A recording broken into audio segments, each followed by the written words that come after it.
کیونکہ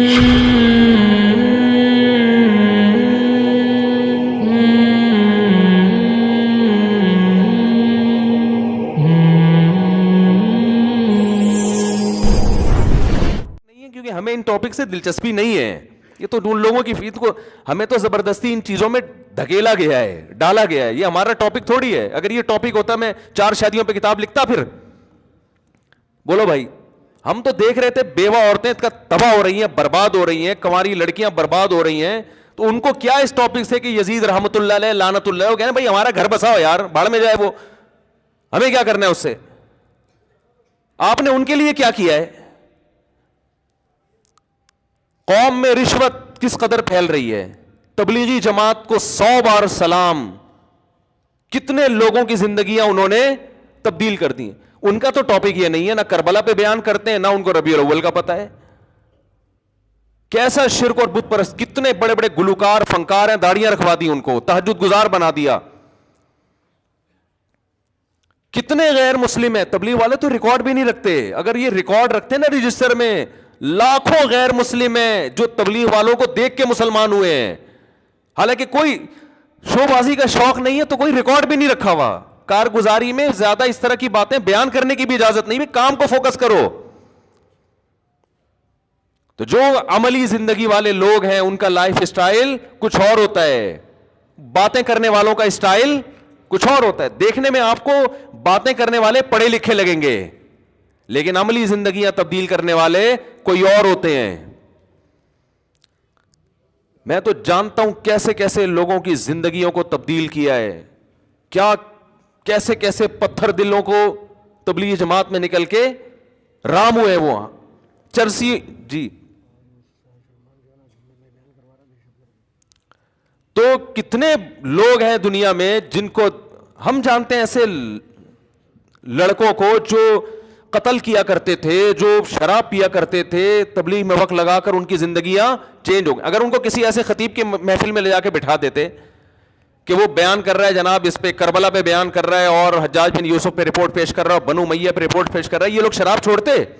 یہ اسی میں الجھ کے رہ جاتے.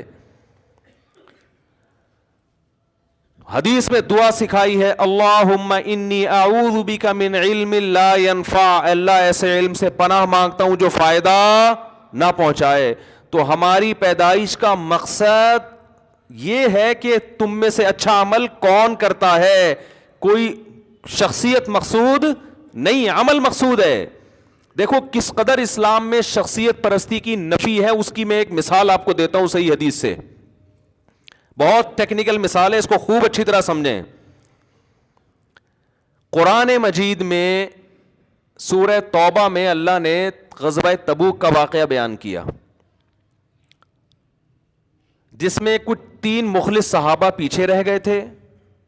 کوئی عذر نہیں تھا ان کو, لیکن وہ جنگ میں شریک, بولو نا, نہیں ہو سکتے. بہت سے منافقین بھی پیچھے رہ گئے. جب نبی صلی اللہ علیہ وسلم غزوہ تبوک سے واپس آئے تو منافقین نے نبی صلی اللہ علیہ وسلم کو خوش کرنے کے لیے جھوٹ بول دیا تاکہ نبی آپ پہ ناراض نہ ہو, نبی کو تکلیف نہ ہو. اگر وہ یہ کہتے نا ہمیں کوئی عذر نہیں تھا پھر بھی ہم پیچھے رہ گئے, تو انہیں پتا تھا نبی کو اس سے کیا ہوگی, تکلیف ہوگی. تو قرآن نے کہا یحلفون لکم لترضوا عنہم, کہ یہ آپ کے سامنے قسمیں اٹھاتے ہیں تاکہ آپ ان سے راضی ہو جائیں, آپ ان سے خوش ہو جائیں. فَإِن تَرْضَوْا عَنْهُمْ فَإِنَّ اللَّهَ لَا يَرْضَىٰ عَنِ الْقَوْمِ الْفَاسِقِينَ. اگر آپ خوش ہو بھی گئے تو اللہ ایسے فاسقوں سے خوش نہیں ہوگا. اب پوائنٹ کی بات سمجھنے کی ہے. وہ نبی کو خوش کر رہے ہیں لیکن اللہ کہہ رہا ہے میں پھر بھی خوش نہیں ہوں گا. کیوں؟ یہاں نبی کو خوش کرنے کا مقصد اللہ کو خوش کرنا نہیں تھا, ذات نبی مقصود تھی جس میں اللہ نہیں تھا. تو اس میں بتا دیا گیا کہ نبی کو خوش کرنا بھی جب ثواب ہے, جب اس خوش کرنے کا مقصد کس کو خوش کرنا ہو, اللہ کو خوش کرنا ہو. تو اسلام میں پہلے کون ہے؟ اللہ ہے. تو وہ اللہ کیا کہتا ہے, لیبلوکم ایکم احسن عملا, اس نے تمہیں پیدا کیا ہے اس لیے نہیں کہ تمہیں ہسٹری میں بہت زبردست مہارت حاصل ہو جائے اس لیے نہیں کہ تمہیں ایک ایک بنو امیہ کا پتہ چل جائے کون کتنا خراب تھا اور کون کتنا نیک تھا، اور بنو عباس کا پتہ چل جائے. اس لیے پیدا کیا لیبلوکم، وہ تمہیں آزمانا چاہتا ہے. ایکم احسن عملا، تم میں اچھا عمل کون کرتا ہے. آپ کہہ سکتے ہیں بھئی اچھا عمل یہی ہے جو ہم کر رہے ہیں، بہت اچھا عمل ہے کہ ہم نے عوام کو الجھا دیا ہے ان مسائل میں، بہت اچھا عمل ہے. عوام پہلے غلط سمجھ رہی تھی، ہم نے صحیح سمجھا دیا عوام کو. تو قرآن نے اس کو بھی کہا ہے کہ اچھا کی ڈیفینیشن وہ ہے جس کو کون اچھا کہے. اللہ اچھا کہتا ہے جس کو. اللہ اس کے رسول نے جس عمل کو اچھا کہا، اللہ اس کے رسول نے اس عمل کو اچھا کہا ہے جس کا ہماری پریکٹیکل لائف سے تعلق ہے. ایک تو اسلام کے بیسک عقیدے ہیں، توحید، رسالت، فرشتوں کا وجود، یہ تو بیسک ہیں جس کو ہم ایمان مفصل اور ایمان مجمل میں پڑھتے ہیں. اس کے علاوہ کوئی بیسک عقیدہ نہیں ہے اسلام میں. باقی وہ نظریہ جس کا عمل سے تعلق ہو، اس کو فوکس کرنا پڑے گا. عمل کسے کہتے ہیں؟ قرآن نے الحمد سے لے کے والناس تک اتنے آرڈر دیے ہیں کہ اگر آپ ان آرڈر ہی کو پورا کر لیں، میں کہتا ہوں اس سے اچھا انسان دنیا میں پھر وجود میں نہیں آ سکتا. آپ کے پاس ٹائم کہاں ہے ان کو پورا کرنے کے لیے؟ قرآن کہہ رہا ہے تعالوا اتل ما حرم ربکم علیکم. دیکھو مشرکین مکہ بھی نا اپنی چند مذہبی رسومات کو لے کے بیٹھ گئے تھے، اور وہ یہ سمجھتے تھے کہ اس سے کون خوش ہوتا ہے؟ اللہ خوش ہوگا. قرآن نے جگہ جگہ نفی کی. کیا انداز ہے قرآن کا؟ قل، اے نبی ان سے کہہ دیجئے تعالوا، آؤ، اتلو، میں تمہیں پڑھ کے سناتا ہوں اللہ کا کلام. ما حرم علیکم ربکم، میں بتاتا ہوں تمہارے رب نے کون سی چیزوں کو حرام کیا ہے. یہ جو تم نے جاہلیت کی چند رسومات کو پکڑ کے بیٹھ گئے ہو نا اپنے طور پر، اب معیار ایک تم نے بنا لیا، یہ نہیں ہے. آؤ میں تمہیں بتاتا ہوں کون سی چیزیں جن سے خدا ناراض ہوتا ہے اور کون سی چیزیں جن سے خدا خوش ہوتا ہے. آؤ. کتنا اچھا انداز ہے کہ یہ ایسے ہے جیسے ایک آدمی کنفیوز پھر رہا ہو، پاگلوں کی طرح دیواروں سے ٹکرے مار رہا ہو، اس کو منزل نہ مل رہی ہو. اس نے جانا ہے جناب صدر جانا ہے، کوئی گاؤں دیہات سے کوئی بندہ کراچی آ گیا، یا اس نے کینٹ اسٹیشن جانا ہے. اب اس سے پوچھتا ہے، وہ کہتا ہے کینٹ اسٹیشن ادھر کو ہے، وہ ادھر کو چلنے لگا. دوسرے سے پوچھتا ہے، وہ کہتا ہے نہیں، وہ بھی صحیح بتا رہا ہے کہ ادھر کو ہے، لیکن اتنے پیچیدہ طریقے سے بتا رہا ہے کہ تو پہلے یوں جانا، پھر یہاں سے جا کے نا ایک گلے گنڈے والا آئے گا، وہاں سے رائٹ ٹرن ہو جانا، پھر ایک کلفی والا ہے، ادھر سے لیفٹ ٹرن ہو جانا، ادھر 4K کا اسٹاپ آئے گا، وہاں سے پھر بس میں چڑھ کے پھر ادھر اترنا، پھر یوں. بوکھلا گیا یار.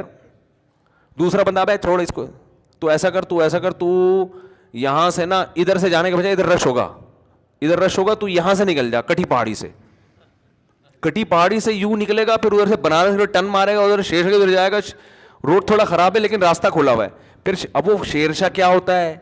ایسے میں کوئی عقل مند کہے گا ادھر آ یار، ایسے ہی ہوتا ہے نا اسٹائل، ابے ادھر آ، زیادہ لمبی چوڑی ٹینشن میں پڑنے کی، ادھر آ، ادھر بیٹھ جا پیچھے گاڑی میں ادھر ہی جا رہا ہوں. حل ہو گیا نا مسئلہ.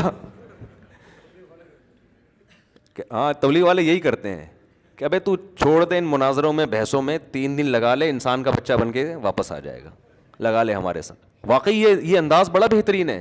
وہ چھوڑ دے یار. وہ میں نے کہ اہل حدیث کا واقعہ سنایا تھا نا، وہ ابھی بھی اہل حدیث ہی ہیں لیکن وہ تبلیغ میں لگنے لگے. کہہ رہے یار میں یہ رفع الیدین، آمین بالجہر، ٹانگیں چوڑی کرنی ہے، پتلی کرنی ہے، پوری زندگی برباد کر دی، حاصل کچھ بھی نہیں ہوا. اور کہہ رہے جس کے پاس جا کے بیٹھو دوسرا فرقہ غلط لگنے لگتا ہے.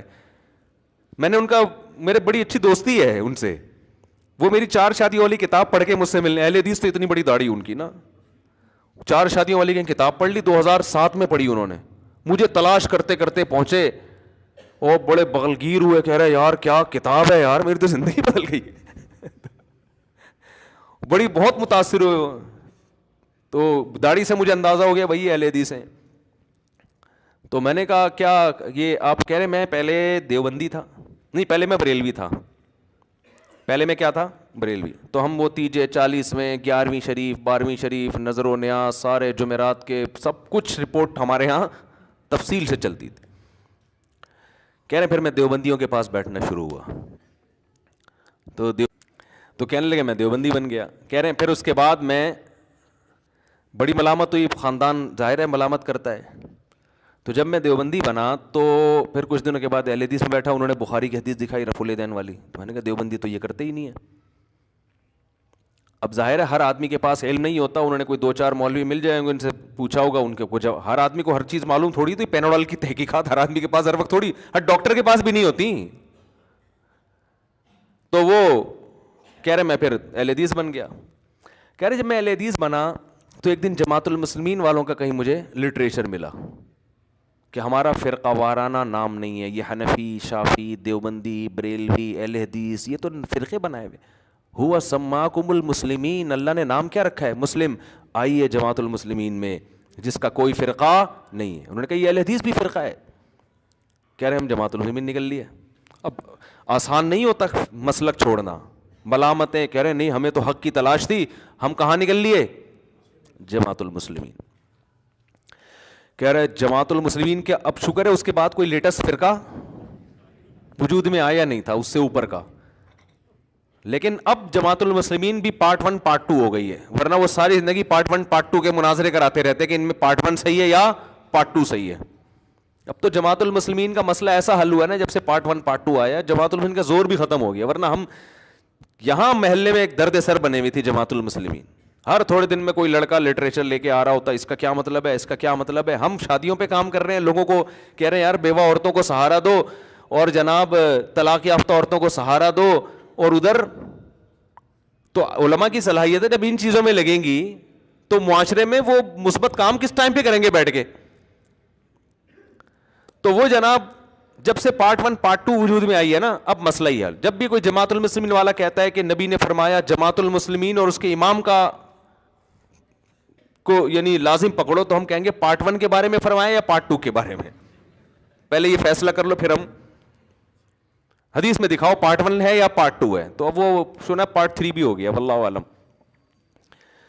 ہر نیا فرقہ بنتا ہے یہ کہہ کے کہ میں سارے فرقوں کو ختم کر رہا ہوں, مگر وہ ایک نئے فرقے کی بنیاد رکھ کے خود 20 فرقوں میں ڈیوائڈ ہو جاتا ہے, سمجھ رہے ہو.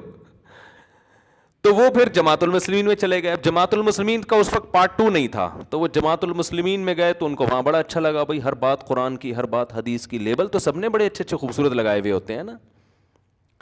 تو بڑے اچھے کہتے ہیں ہوتے ہوتے میں صوبہ سندھ کا امیر بن گیا, کیونکہ پیسے والے بھی ہیں یہ, تو پیسہ بھی بہت دیا, بہت جماعت المسلمین پہ انہوں نے نچھاور کیا. جماعت المسلمین کو ترقی دینے میں ان کا بہت بڑا کردار. میں نام اس لیے بتاؤں گا کہ ان کی طرف سے پابندی ہے جماعت المسلمین والے, پھر ان کے تنگ نہ کرنا شروع کر دیں ان کو, کیا بھائی تو انہیں جماعت المسلمین چھوڑ دی, ہمارے راز کیوں فاش کر رہا ہے, یہ بھی تو خطرہ ہوتا ہے نا. تو کہتے ہیں مجھے پھر ایک دن اندازہ ہوا, کیونکہ حق کے متلاشی تھی, مجھے اندازہ ہوا کہ حنفی لوگ ابو حنیفہ کی اتنی تقلید نہیں کرتے جتنے یہ جماعت المسلمین والے اپنی امیر کی مقلد ہیں. یہ لوگ لیبل لگاتے ہیں کہ ہم کسی کی تقلید نہیں کرتے, مگر جتنے بڑے مقلد یہ لوگ ہیں, اتنا بڑا مقلد جو مجتہدین کی ایسی تقلید نہیں ہو رہی ہے. کہہ رہے پھر میں سوال پوچھتا تھا, مجھے اس کا جواب نہیں ملتا تھا, تو میں پھر کنفیوز ہونا شروع ہو گیا, یار تم تو باپ بنائے ہوئے تم نے اپنے امیر کو. کہہ رہے اب کہاں جائیں بھائی, یہ تو شکر ہے مرتد نہیں ہوئے. میں نے ایسے لوگوں کے واقعات سنے جو تنگ آ کے بالآخر مرتد ہو گئے, اسلام چھوڑ دیا انہوں نے.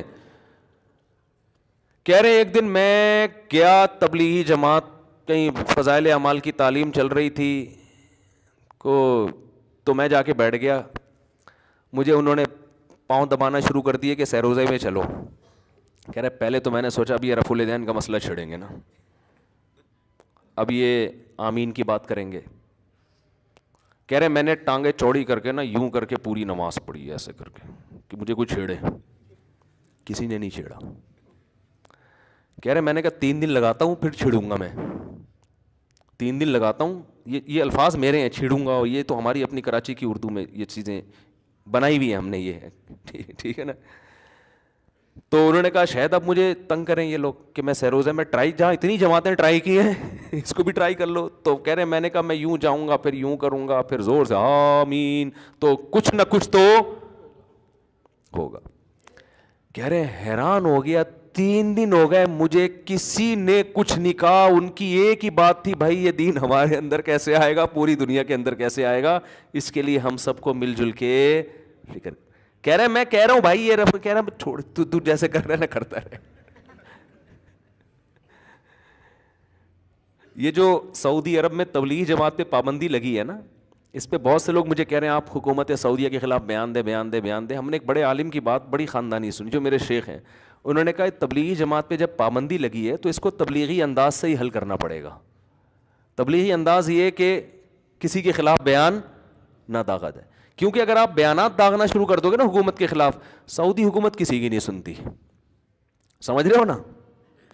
وہ آپ کے میرے بیان سے متاثر ہو کر یہ نہیں کہ مفتی طارق مسعود صاحب کا بڑا خطرناک بیان آ گیا, محمد بن سلمان نے کہا آج سے میں نے اپنا فیصلہ واپس. ان کی جون ہی وہاں بڑے بڑے علامے پڑے ہوئے ہیں, بڑے بڑے مفتیان کرام نے ایک حرف بولا اندر ہو گئے. تو اس سے سوائے اس کے کہ تبلیغ پہ پابندی کے ساتھ علماء پہ بھی پابندی لگ جائے اور مزید کچھ نہیں ہوگا.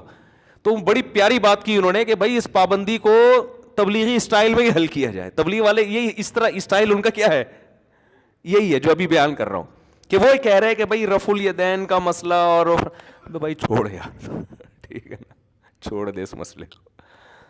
یہ دین ہم سب کا ہے بھائی, ہم سب نے مل کے کہہ رہے ہیں. پھر میں چلہ لگانے گیا, پورا چلے میں ایک حرف کسی نے نہیں مجھے کہا تو کس جماعت سے تعلق ہے, تیرا کس فرقے سے تعلق ہے. اللہ کی قسم اس کے یہ الفاظ ہیں, کہہ رہے مجھے پتا چلا کہ حق پر کون ہے, یہ لوگ ہیں. حق پر کون ہے, کہہ رہے یہ ہیں حق پر. تو گھوم پھر کے نا دھکے کھا کے جب فرقوں سے پٹ پٹا کے بالآخر یا تو مرتد ہو جاتا ہے یا گھوم پھر کے کہتا ہے یار جانے دو یہ ہمارے مسائل ہیں نہیں. تو بالکل یہی انداز ہے قرآن کا. جیسے میں بتا رہا ہوں صدر بھیجنا ہو, جیسے تبلیغ والوں کے پاس جاؤ نا, کیا کہہ رہے ہیں یار آجا ہمارے ساتھ 40 دن گزار لے بس. تو وہی اسٹائل ہے. صدر جا رہے تھے وہ ادھر ادھر, اس نے کہا بھائی پیچھے بیٹھ جا گاڑی میں, ادھر بیٹھ جا, میں پہنچا دوں گا تیرے کو. تو یہاں بھی یہی ہے, قل تعالوا اتل ما حرم ربکم علیکم. اے نبی یہ بوکھلاتے پھر رہے ہیں اپنی طرف سے, زمانے جاہلیت کی رسومات کو فالو کر رہے ہیں. ان سے کہ آؤ آؤ ذرا میں تمہیں بتاتا ہوں, ما حرم ربکم علیکم, بتاؤ میں بتاتا ہوں کیا حرام کیا. وہ چیزیں حرام کی ہیں جو بالکل نیچر بھی ان کو غلط کہتی ہے, کوئی بہت پیچیدہ دین نہیں ہے. اللہ تشرکوا بہ شیئا, اللہ کے ساتھ کسی کو شریک نہ کرو, اس نے بنایا, اس کے کون شریک ہو سکتا ہے. وبالوالدین احسانا, والدین کے ساتھ اچھا سلوک کرو.